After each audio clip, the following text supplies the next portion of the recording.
तो हमने भी देवयानी साहब से ये रिक्वेस्ट किया है और उन्होंने हमें आश्वस्त किया है कि मैं एक शिक्षक रहा हूं, इसलिए मैं कॉपी में जो लिखा हुआ है उसको देख करके उसमें मार्क्स दूंगा, न कि मैं विद्यार्थी का नाम देख करके।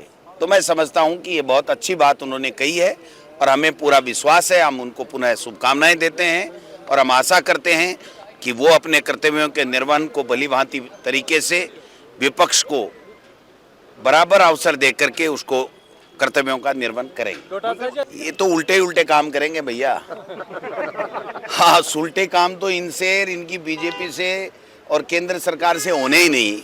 आप एक बात बताइए, एक सुरक्षा में चूक हुई और किस प्रकार से सेंध मारी गई, कैसे लोग वहां पर घुस गए और जो अफरा तफरी का माहौल हुआ, भय का जो वातावरण हुआ, उसमें अगर वहां के एमपीज ये नहीं पूछ सकते कि ये क्यों हुआ, इसके ऊपर क्या कार्रवाई कर रहे हो और आगे ये नहीं हो, इसके लिए हमें आश्वस्त कीजिए, तो कोई गुनाह कर रहे हैं क्या?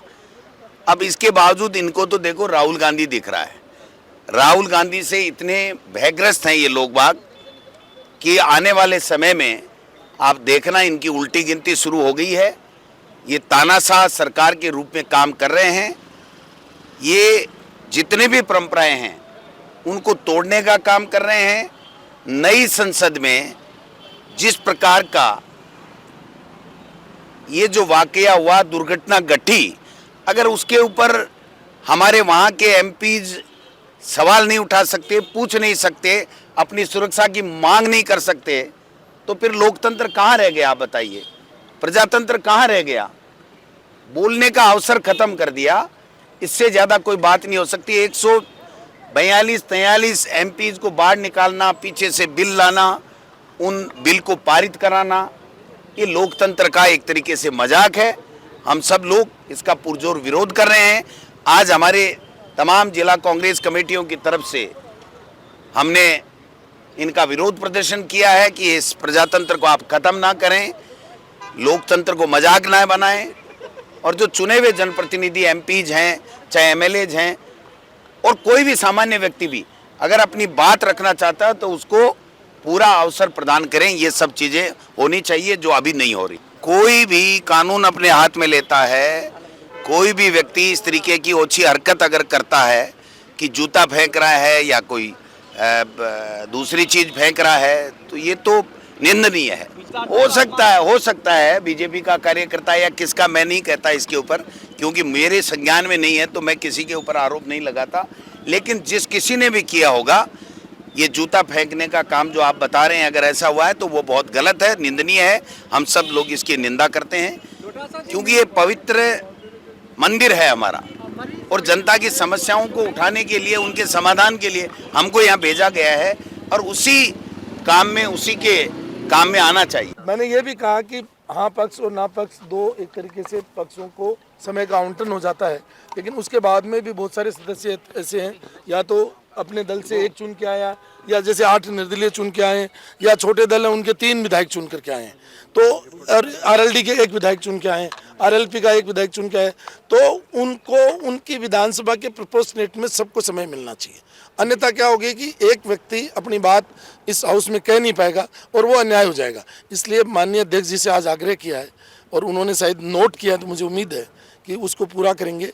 एक कमेटी बना करके हिंदुस्तान की जो अन्य विधानसभाएं हैं उनकी अच्छी परंपराएं और अच्छे नियम जो बने हुए उनका अध्ययन करके बदलाव करना चाहिए। देखिए, मैंने पहले दिन भी यही कहा, आज भी यही कह रहा हूँ, मैं राजस्थान की जनता के पक्ष में हूँ। मैं न किसी के विपक्ष में हूँ न किसी के पक्ष में हूँ। मेरे को निर्दलीय के रूप में डीडवाना की जनता ने चुना है। वहाँ की समस्याओं के समाधान के लिए शासन, प्रशासन और विधानसभा में मेरी बात को रखूँगा, और सरकार के समक्ष तथ्य और आंकड़ों के साथ में ये निवेदन करेंगे कि राजस्थान में आज सबसे ज़्यादा ज्वलंत समस्या है वो पीने के पानी की है। मैं ये कहना चाहूँगा आपके माध्यम से कि हमारे जल शक्ति मंत्री राजस्थान से हैं। उन्होंने कहा भी था कि पूर्वी राजस्थान अगर हमारी सरकार बनेगी तो हम सबसे पहले कलम चलाएंगे तो पूर्वी राजस्थान नहर परियोजना पे चलाएंगे। चूंकि आज मुख्यमंत्री भजनलाल जी बने, उनको शुभकामनाएं भी दे रहे हैं और ये 13 जिलों की 82 विधानसभा क्षेत्र की ये पीने के पानी और सिंचाई की जो योजना है उसको डबल इंजन की सरकार सबसे प्राथमिकता के आधार पर पूरा करे, क्योंकि भजनलाल जी पूर्वी राजस्थान से।